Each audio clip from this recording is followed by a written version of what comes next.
গ্রামটির নাম মানসুকিয়া। বিশ্বযুদ্ধের প্রভাবে সৃষ্টি হওয়া দুর্ভিক্ষের এই গ্রামের অবস্থা খুবই খারাপ।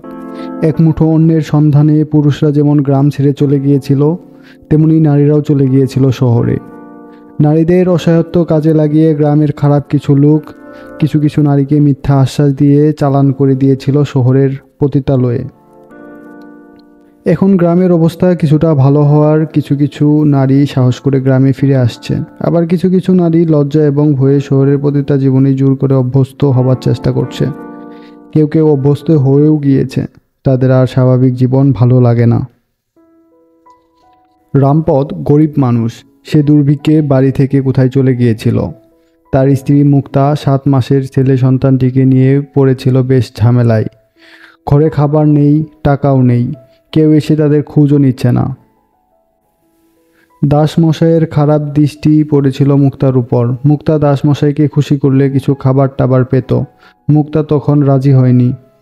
এভাবে একদিন ক্ষুধায় এবং অসুস্থতায় তার ছেলেটি মারা গেল। ছেলে মারা যাওয়ার পর মুক্তার চোখে অন্ধকার দেখতে লাগলো। দাসমশাই পুনরায় মুক্তাকে কাছে পাওয়ার জন্য চেষ্টা করতে লাগলো। মুক্তা রাজি হলো না।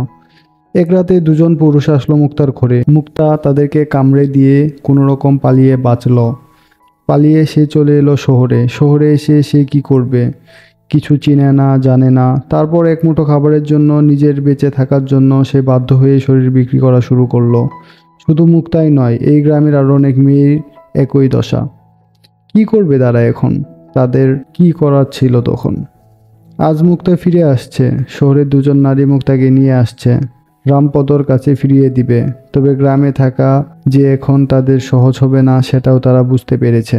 গতকালকে গ্রামের সমাজ অর্থাৎ মাতবর শ্রেণীর ঘনশ্যাম দাস, কানাই বিশ্বাস, নিধু নন্দী, লোচন কুমার, বিধু ঘোষ, মধু নন্দী এরা বলে গেছে রামপদ যেন তার স্ত্রীকে আর ঘরে না তোলে। যদি তুলে তাহলে সমাজ তাদেরকে শাস্তি দিবে। যখন নৌকা থেকে নেমে মুক্তা বাড়ির দিকে আসছিল, তখন কৌতূহলী নারী পুরুষরা মনোযোগ দিয়ে দেখছিল তাকে। কোনো কোনো মহিলা খারাপ ভাষায় গালি দিচ্ছিল মুক্তাকে, কেউ কেউ আবার মুক্তার দিকে ঘৃণা ভরে তাকাচ্ছিল। রামপদ তখন ভাত খেয়ে হুকা টানছিল। এতদিন পর নিজের স্ত্রীকে দেখে সে মনে মনে একটি খুশি হলো। শহরের দুজন শিক্ষিত নারী রামপদকে বুঝিয়ে বলে মুক্তাকে ঘরে পাঠিয়ে দিল।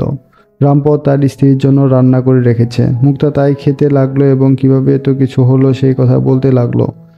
রামপদ সব শুনে বুঝতে পারল সব কিছু। কিছুক্ষণ পর ঘনশ্যাম কয়েকজন সাঙ্গপাঙ্গ নিয়ে রামপদর বাড়িতে আসলো এবং জিজ্ঞেস করলো রামপদ তার স্ত্রীকে ঘরে তুলেছে কিনা। তখন রামপদ বেশ সাহসের সাথেই বলল যে হ্যাঁ, সে তার স্ত্রীকে ঘরে তুলেছে এবং স্ত্রীকে নিয়েই সে থাকবে। তখন ঘনশ্যাম রাগে গড়গড় করতে করতে সেখান থেকে চলে গেল। 2-1 দিন গ্রামে রামপদ এবং মুক্তা খুব আলোচনায় থাকলো। তারপর ধীরে ধীরে বিষয়টা ঝিমিয়ে পড়তে লাগলো, কারণ গ্রামের মানুষ সবাই জানে তখন মুক্তার হাতে কোনো উপায় ছিল না। শুধু রামপদর স্ত্রী নয়, বনমালীর স্ত্রীও চলে গেছে, তাকে এখন আর খুঁজেই পাওয়া যাচ্ছে না। শহরের দত্তবাবু ভুলিয়ে ভালিয়ে তার স্ত্রীকে চালান করে দিয়েছে। এমন আরও অনেক মেয়ে, অনেক পরিবার আছে, কয়জনের বিচার করবে তারা? তাই গ্রামের মানুষ ঘনশ্যামকে বলেছিল রামপদর বিষয়টা বাদ দিতে। ঘনশ্যাম বিষয়টাকে বাদ দিতে পারছিল না। সে একটি বিচার সভা ডাকলো। পরের দিন বিচার সভা বসবে। সেই বিচার সভায় সিদ্ধান্ত হবে রামপদ এবং মুক্তার বিষয়ে। সম্ভবত তারা গ্রামের রামপদ এবং মুক্তাকে এক ঘরে করে দিবে। ঘনশ্যামের সদরে একটু কাজ ছিল, সে সদরে চলে আসলো। তার পরিকল্পনা হলো সদরের কাজটা শেষ হলে আগামীকাল সকালে ফিরে যাবে গ্রামে। বিকেলে সবাই সে উপস্থিত থাকবে, সেই হলো প্রধান, তাকে থাকতেই হবে। সদরে এসে খুব শীঘ্রই কাজ শেষ হয়ে যাওয়ায় সে তার গিরির কাছে চলে গেল। গিরিও তাদের গ্রামে দুর্ভিক্ষের কবলে পড়া ঘনশ্যামের ষড়যন্ত্রের শিকার। গিরি এখন সদরেই থাকে। মাঝে মাঝে ঘনশ্যাম আসে গিরির কাছে, মিথ্যা কথা বলে, মিথ্যা আশ্বাস দিয়ে সে গিরিকে ভোগ করে। তবে গিরির শরীরটা বেশ। ঘনশ্যাম গিরির কাছে এসে দেখলো যে গতকাল শহরে যে কজন মেয়ে মুক্তাকে ঘরে ফিরিয়ে দিয়েছে তাদের কয়েকজন এখানে বসে আছে, গিরির সাথে কি আলোচনা করছে।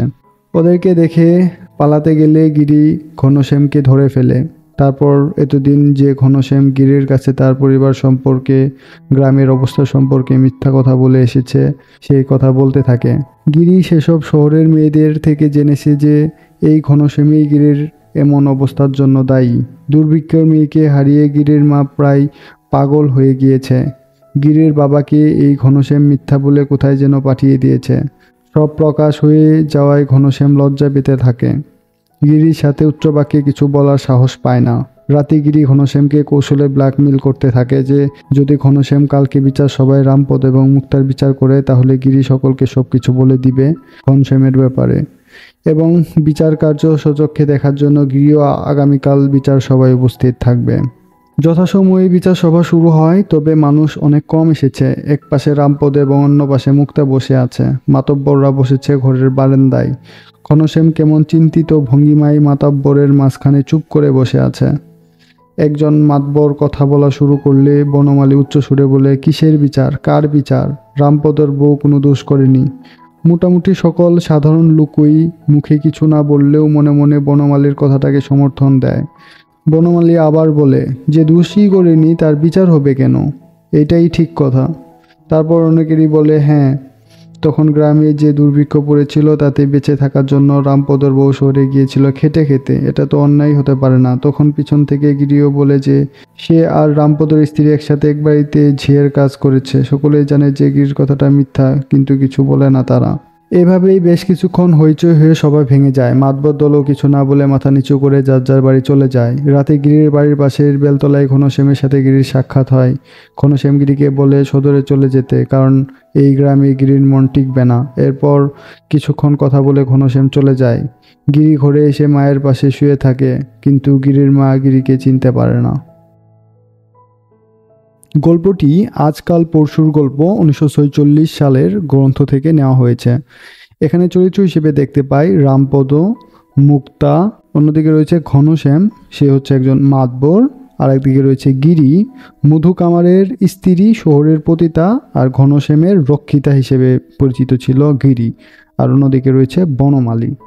এটি হচ্ছে মানিক বন্দ্যোপাধ্যায়ের একটি লেখা গল্প, ছোট গল্প হিসেবে অনার্স চতুর্থ বর্ষে রয়েছে। গল্পটি 1946 সালে প্রকাশ করেন মানিক বন্দ্যোপাধ্যায়। মানিক বন্দ্যোপাধ্যায় 1908 সালে জন্মগ্রহণ করেন এবং মৃত্যুবরণ করেন 1956 সালে। আজকাল পরশু ছাড়াও মানিক বন্দ্যোপাধ্যায়ের বেশ কিছু ছোট গল্প রয়েছে, যেমন প্রাগৈতিহাসিক, সিঁড়ি, সরীসৃপ, কুষ্ঠরোগীর বউ, সমুদ্রের স্বাদ, হারানোর নাচ জামাই, ছোট বকুলপুরের যাত্রী ইত্যাদি।